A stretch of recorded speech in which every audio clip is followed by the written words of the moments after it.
poco las primeras instancias de negociaciones con el Fondo Monetario Internacional, el que predijo que este año vamos a caer un 12% en nuestra economía y que vamos a crecer el año que viene alrededor del 5%. Lo mismo dijo el Banco Mundial sobre la Argentina.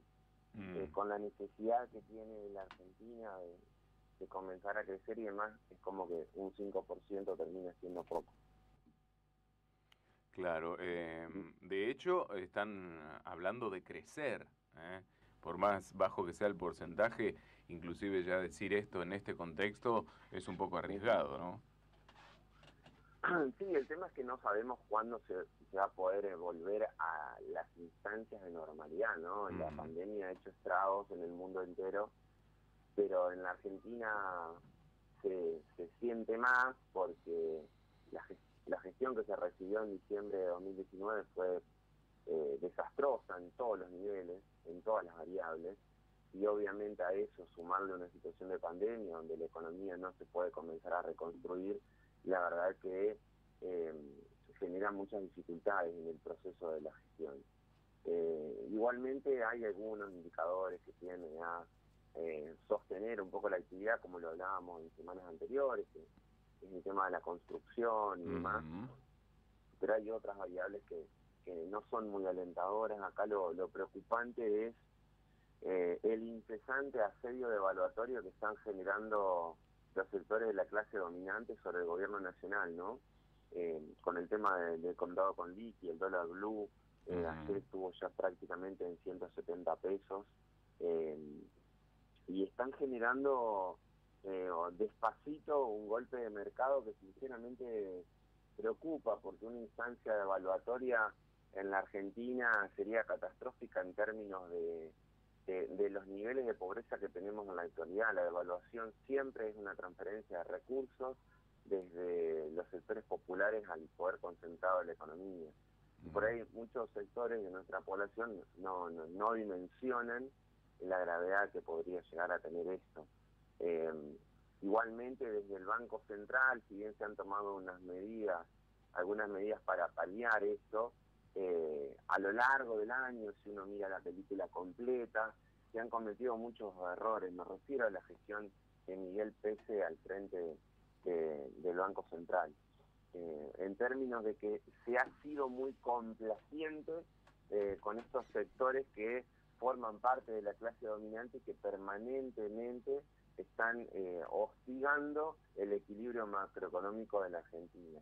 Entonces por ahí se debieran, como muchos sectores están reclamando, muchos sectores aliados al gobierno, digo, tener un poco más de fortaleza a la hora de enfrentar a estos sectores que sinceramente estamos hablando de las 5 empresas más importantes de la Argentina y de los 10 bancos más importantes de la Argentina. Claro, ahora Juan Pablo, en este escenario, hablarle a esos sectores de solidaridad con las clases más castigadas es un poco de ilusos también, ¿no? En política estamos hablando de materializar estos proyectos de impuestos a las grandes fortunas y demás, pero por otro lado estamos viendo una suba superior al 40% en la comida, estamos viendo que la crisis y la situación económica siempre la paga el pueblo y los sectores más castigados históricamente aquí, ¿no? Ahora, ¿cómo se revierte esa situación sin la fuerza necesaria en las decisiones políticas? Sí, justamente. Lamentablemente este gobierno no ha tenido la chance de demostrar en términos de calle, porque ha sido un poco más responsable que la oposición, perdón, el acompañamiento que tiene, ¿no? Justamente mañana es 17 de octubre, hay diferentes versiones acerca de lo que se va a hacer, pero no va a haber esa tradicional movilización que tiene el peronismo para apoyar a la gestión.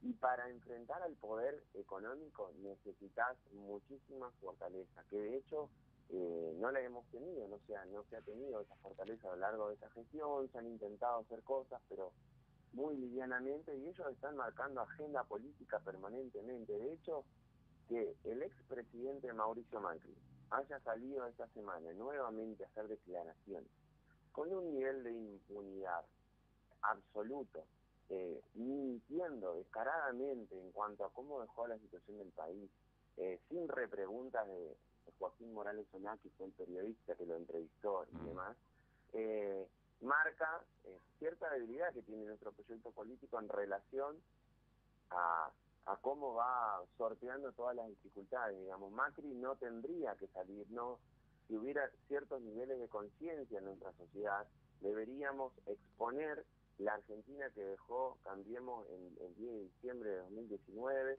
con 12% de desocupación, 60% de inflación, 100 mil millones de dólares de endeudamiento, de los cuales se fugaron 86 mil millones de dólares en la Argentina. Todas las variables fueron empeoradas, la pobreza rondando el 40%, y estamos hablando de situaciones donde el mundo tenía cierta normalidad, no donde había pandemia. No, claro, claro. Aparte, bueno, escuchar, digamos, la pelea, entre comillas, ¿no? O responderle inclusive. A ver, yo creo que, y en esto coincido con un análisis que hace Julio Bárbaro, hay quienes se desprestigian solos, ¿eh? No necesitan de un análisis muy profundo para entender. Lo que pasa es que, bueno, por ahí en el rating en político es bueno contestarle siempre a alguien o tener un adversario enfrente, pero contestar estas cosas también es reconocer como adversario político a alguien que estaba en Suiza hasta hace poco tiempo desprestigiándose solo. Entonces, acá a la gente lo que le interesa es cómo va a enfrentar esta suba en los alimentos, que es el límite. Estamos muy prontos a diciembre, que hay que hacer un balance general, pero la gente con hambre no espera a los balances generales. Y estas cosas tienen que ser resueltas más allá de lo que se le pueda responder o no a Macri, por ejemplo. Sí, coincido plenamente. El tema de los alimentos siempre ha sido una herramienta de extorsión por parte del poder económico. Generalmente las movidas son a través del aumento del precio de los alimentos, que está totalmente concentrado y monopolizado en la Argentina. Acá lo único que soluciona todo esto es la presencia de un Estado cada vez más fuerte y poderoso que ponga controles y regulaciones al mercado. Lamentablemente, este Estado todavía no ha adquirido la fortaleza necesaria para poder controlar ese mercado, que hace lo que quiere con los precios justamente de los alimentos, que son los que provocan estos niveles de pobreza con los que estamos atravesando actualmente en la Argentina y estos niveles de desigualdad que son crecientes. Requerimos de un Estado cada vez más fuerte y sinceramente no se puede pronosticar específicamente cuáles van a ser las cuestiones en tanto las soluciones en el corto plazo, en tanto y en cuanto exista este escenario de pandemia. Desde la Argentina se han llevado adelante gran parte de inversiones, estamos hablando del 6% del PBI, que es el más grande de toda Latinoamérica, en políticas sociales para poder menguar el impacto de la pandemia. Estamos hablando del ICE, del ATP, de los aumentos jubilatorios muy superiores a lo que fue la gestión anterior, pero nada alcanza. Es tal el desastre que se ha dejado que nada alcanza a amortiguar esta cuestión. Esperemos y seamos entusiastas de que va a venir una solución en el corto plazo. Esta semana se estuvo trabajando sobre el salario mínimo vital y móvil. Fíjense que en el 2015 el salario mínimo vital y móvil en la Argentina representaba $600, era el más alto de Latinoamérica. En el 2019 era menor a $200, era el más bajo de Latinoamérica. Y hoy estamos en una cifra paupérrima, se está hablando de que se llevaría alrededor de 25.000 pesos en varias escalas, ¿no? Hoy está en 17.000 pesos y es muy poco igualmente, es muy poco porque estamos hablando de que el indicador de pobreza para una familia tipo, la canasta básica total, es de 45.000 pesos, entonces todo parece resultar insuficiente. Lo único que nos queda es crecer a partir del año que viene y redistribuir ese crecimiento. Pero igual, el gran flagelo, como vos bien indicabas recién, es esa urgencia de esos sectores populares que hoy no llegan a fin de mes, no tienen la posibilidad de alimentarse como corresponde, y ese tiene que ser la prioridad y el desvelo de este proyecto político que gobierna en la Argentina, y no seguir tanto la agenda que se impone desde el poder económico, que solamente quiere aumentar su rentabilidad a costa del hambre justamente de esos sectores populares que estábamos mencionando recién. Así es. Juan Pablo, impecable, como siempre, como todos los viernes. Sabemos que, aunque el panorama sea oscuro, nosotros, bueno, tenemos la responsabilidad de por ahí analizarlo y comunicarlo, ¿eh? Y en esto es siempre muy lindo escucharte. Te agradecemos muchísimo. Una sola cosita me gustaría ¿Cómo no? aclarar. ¿Cómo no? Que si bien este proyecto político de gobierno ha cometido algunos errores, sobre todo lo que tiene que ver con el Banco Central y demás, me parece que hay que marcarle esos errores para que los corrija.